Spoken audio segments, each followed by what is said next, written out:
বিদেশি শক্তি আওয়ামী লীগ সরকারকে কর্তৃত্ববাদীতে পরিণত করেছিল। জুলাই গণহত্যায় ট্রাইব্যুনালে দেয়া জবানবন্দিতে এ কথা বলেন মাহমুদুর রহমান। এ সময় তিনি আওয়ামী লীগ শাসন আমলে হওয়া নির্বাচন, বিডিআর হত্যা, হেফাজতে কাণ্ড ও গণঅভ্যুত্থান নিয়েও তথ্য দেন। পরে চিফ প্রসিকিউটর জানান, আরও দুজন সাক্ষীর জবানবন্দি গ্রহণের মধ্য দিয়ে শেষ হবে এ মামলার সাক্ষ্য গ্রহণ। অলিউল রনের রিপোর্টে বিস্তারিত। জুলাই গণহত্যায় সাবেক প্রধানমন্ত্রী শেখ হাসিনার বিরুদ্ধে সাক্ষ্য দিতে সকাল 11টায় ট্রাইব্যুনালে আসেন তারকা সাক্ষী আমার দেশ পত্রিকার সম্পাদক মাহমুদুর রহমান।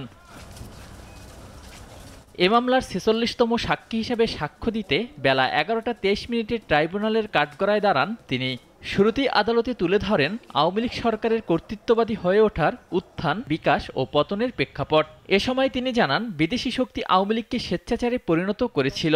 যে ফ্যাসিস্ট সরকার ছিল, সেই সরকারের উত্থান, সেই সরকার কিভাবে বাংলাদেশের বিরোধী দল, বিরোধী মতকে দমন করতেন, কিভাবে বাংলাদেশের একটা গণতান্ত্রিক পদ্ধতির সরকারটাকে পরিবর্তিত করে কিভাবে ফ্যাসিজম কায়েম করা হয়েছিল, সেই প্রসঙ্গে তিনি সাক্ষী ইতিমধ্যে দিয়েছেন। এরপরে আদালতকে তিনি আরও বলেন, 2008 সালের নির্বাচনে আওয়ামী লীগকে ক্ষমতায় আনতে ভারতের প্রয়াত রাষ্ট্রপতি ও তৎকালীন পররাষ্ট্রমন্ত্রী প্রণব মুখার্জির সাথে তৎকালীন সেনাপ্রধান মইনুল আহমেদের চুক্তির কথা। তখনকার সময় এ সেনা কর্মকর্তাকে দেয়া হয়েছিল চাকরি ও সেফ এক্সিটের কথা। বিদেশ থেকে ডিকটেট করা হতো, পরামর্শ গ্রহণ করা হতো কিভাবে এখানে রায় প্রদান করা হবে, কিভাবে সাক্ষ্য গ্রহণ করা হবে।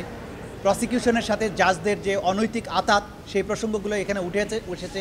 এ সময় তিনি বিডিআর হত্যাসহ শাপলা চত্বরে হেফাজত কাণ্ড নিয়েও কথা বলেন। পরে চিফ প্রসিকিউটর জানান, এনসিপি আহ্বায়ক নাহিদ ইসলাম সহ আরও দুজনের জবানবন্দি গ্রহণ শেষে এ মামলার সাক্ষ্য গ্রহণ শেষ হবে।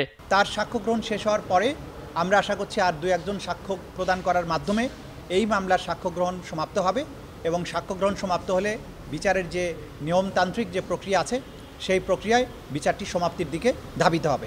এদিন ট্রাইব্যুনাল 2 আশুলিয়ায় 6 জনকে হত্যা করে লাশ পোড়ানোর মামলায় দ্বিতীয় দিনের মতো চলে সাক্ষ্য গ্রহণ, যেখানে সাক্ষ্য দেন শহীদ পরিবারের 3 সদস্য। অলিউল রনি, নাগরিক, ঢাকা।